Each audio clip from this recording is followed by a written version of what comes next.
Saulus juga setuju bahwa Stefanus mati dibunuh.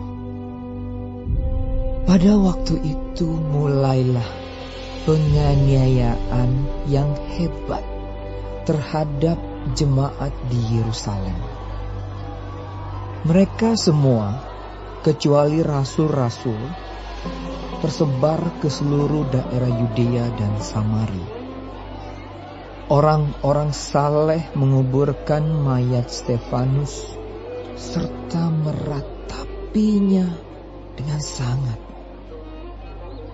Tetapi Saulus berusaha membinasakan jemaat itu, dan ia memasuki rumah demi rumah dan menyeret laki-laki dan perempuan keluar dan menyerahkan mereka untuk dimasukkan ke dalam penjara.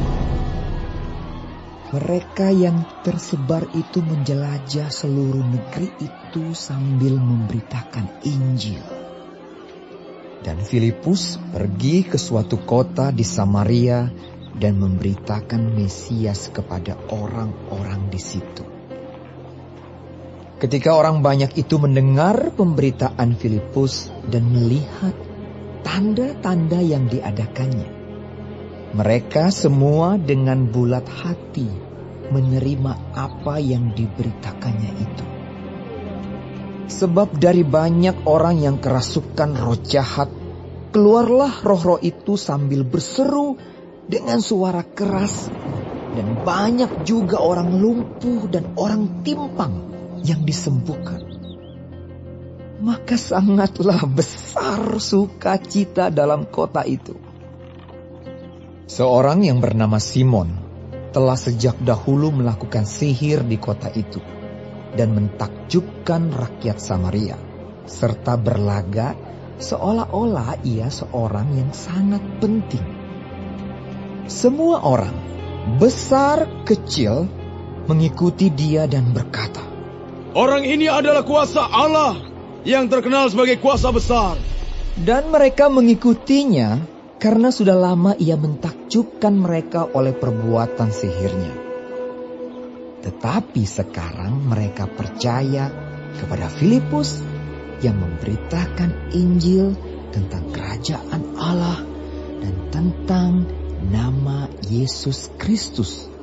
Dan mereka memberi diri mereka dibaptis, baik laki-laki maupun perempuan. Simon sendiri juga menjadi percaya.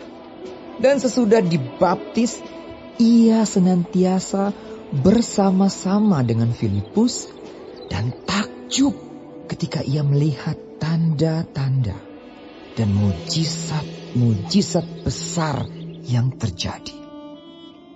Ketika rasul-rasul di Yerusalem mendengar bahwa tanah Samaria telah menerima firman Allah, mereka mengutus Petrus dan Yohanes ke situ. Setibanya di situ, kedua rasul itu berdoa supaya orang-orang Samaria itu beroleh Roh Kudus. Sebab Roh Kudus belum turun di atas seorang pun di antara mereka, karena mereka hanya dibaptis dalam nama Tuhan Yesus. Kemudian keduanya menumpangkan tangan di atas mereka, lalu mereka menerima Roh Kudus.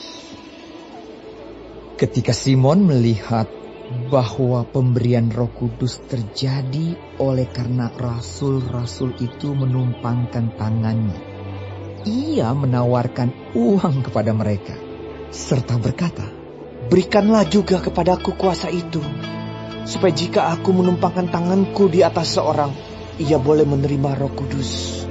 Tetapi Petrus berkata kepadanya, "Binasalah kiranya uangmu itu bersama dengan engkau, karena engkau menyangka bahwa engkau dapat membeli karunia Allah dengan uang. Tidak ada bagian atau hakmu dalam perkara ini, sebab hatimu tidak lurus di hadapan Allah. Jadi bertobatlah dari kejahatanmu ini, dan berdoalah kepada Tuhan, supaya ia mengampuni niat hatimu ini. Sebab kulihat bahwa hatimu telah seperti empedu yang pahit dan terjerat dalam kejahatan? Jawab Simon, hendaklah kamu berdoa untuk aku kepada Tuhan, supaya kepadaku jangan kiranya terjadi segala apa yang telah kamu katakan itu.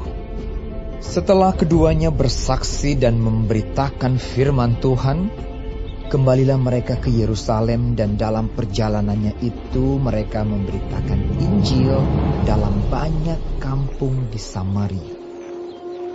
Kemudian berkatalah seorang malaikat Tuhan kepada Filipus.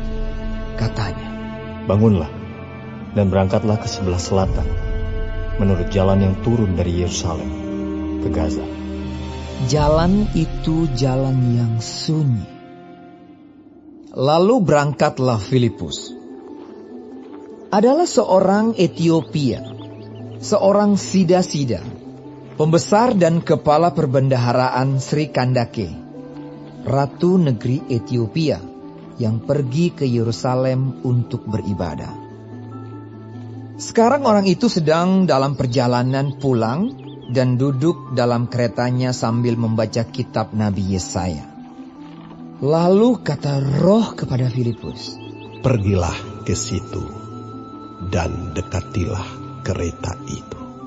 Filipus segera ke situ dan mendengar Sida-Sida itu sedang membaca kitab Nabi Yesaya. Kata Filipus, mengertikah Tuhan apa yang Tuhan baca itu? Jawabnya, bagaimanakah aku dapat mengerti kalau tidak ada yang membimbing aku? Lalu ia meminta Filipus naik dan duduk di sampingnya.